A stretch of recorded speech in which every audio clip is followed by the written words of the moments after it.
जोंनि सिमला कलेजआ सरकारि जाबाय आंथ' गोजोननाय मोन्दों। हेलौ गाइस लोगोफोर, नोंथांमोना मा खालामदों? नोंथांमोननि अननायाव मोजाङैनो दंथ'यो आंबो। नोंथांमोनाबोथ' मोजाङै दं जानांगौ। दाथ' गोदान बोसोरा मोनफैथारनोसै। दिनै बेसे 29 गाबोन मथा-मथि 30 सबनिया 31 सबनैया 31 बा 1 तारिखआ मोनफैबाय। साननैल'सै गेजेराव लोगोफोर। नोंथांमोना पार्टि पिकनिकखौ बबेयाव जानो सानदों लोगोफोर? कमेन्ट बक्सआव खोन्थाहर। आंथ' पिकनिकखौ जानो थांनोबो सानदोंमोन गोजानाव, नाथाय टाइमखौनो मिलाया जोंनिया। बेनि थाखायनो आं न'आवनो थांगोन थांनाया, खिन्थु बाहेराव जाहैनाय जानाय नंला आरो। न'आवनो जानांसिगोन, माथो खालामनो जोंफोरलाय। गारि लानानैबो थांनोबो लोगोफोरजोंबो बहुद दिगदार। आजिखालि चेकिंआबो बारा जादों, स्ट्रिक्टआ बारा जादों, आरो ड्राइभारनोथ' दादौखा लोगोफोर। ड्राइभारनो दादौखा। जायफोरा पिकनिक जानो थांगोन बिसोरखौ आं बुंबाय आरो खेबसेबाव लोगोफोर।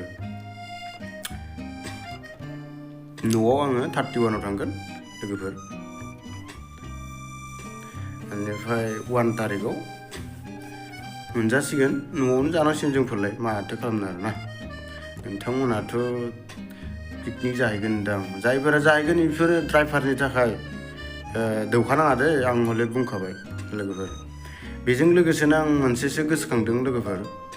जोंनि सिमला एरियायाव आरोना, जोंनि सिमला एरियायावथ' केसि कक्लाबारि सापागुरि डिग्री कलेजआ माने सरकारि जाबाय होननानै खोनादों, निउसावबो नुदों आरो माने।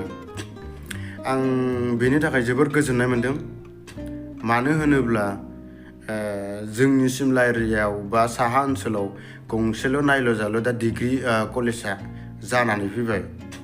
थिग बेनि थाखायनो आं जोबोर गोजोननाय मोन्दों।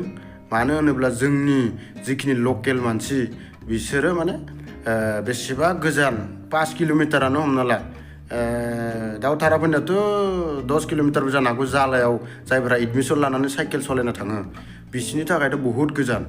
जोंनि सिमला एरियानिफ्रायनो मथा-मथि जायगोनलाय 4-5 किल'मिटारसो। होमबा सिमला एरियायाव गंसे डिग्री कलेजआ जानायनि थाखाय बेसेबां सहाय जाखो जोंनि एरियानि मानसिया। सहायबो जाबाय, बेवहायनो जों ओंखाम गोजां जानानैबाबो फरायनो हासिगोन लोगोफोर। ओंखाम गोजांखौ जादो गुदुं गुदुं, आरामसे कलेजाव फैदो नोंथांमोन। आंनि बुंनाया जुदि गोरोन्थि जादोंब्लाथाय निमाहा बिखाना थाबाय आं। मानो होनोब्लाथाय खायसे जालायावबो थांनो मोजां मोनग्रा थायोथ', गोजानाव थांग्रा मोजां मोनग्राबो थायो। जोंफोर आरो गोजानाव थांनो हायो, माने गेजेर थाखोनि फोरनि थाखाय मोजां आरो जायगायावनो मोन्दों डिग्री कलेज, बिनि थाखायनो मोजां आरोना लोगोफोर। आंथ' बारा बुंनो साना, जाबाय आरोना, डिग्रीया मोजां जाबाय। दा जायफोरा आंनि चेनेलखौ साबस्क्राइब खालामाखै खालामनानै हो।